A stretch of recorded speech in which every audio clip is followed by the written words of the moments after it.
Welcome to the Tech Egg. Don't get scrambled. Enjoy the video. You begin by signing into the same My account you used for the backup. This is essential because My Cloud ties backups to your account. Once signed in, make sure Wi-Fi is stable and the phone is charged above 50% to prevent interruptions.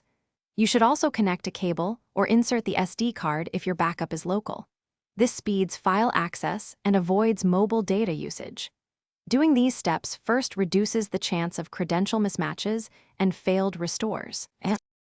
You now navigate to Settings, tap your My Account, then My Cloud and Restore Backup to find available points. This lists full device snapshots and app-only backups, so you pick the right one. Once you select date and content types, hit Restore. The phone downloads configuration and app data in the background.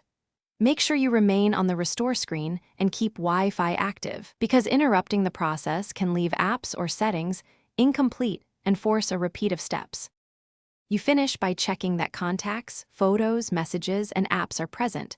Some apps need manual sign-in to restore data properly.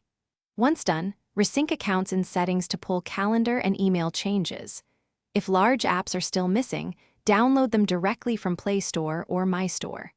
If the restore fails or stalls, toggle My Cloud off and on, reboot the phone, then retry the restore. This often clears authentication or network glitches that block the process.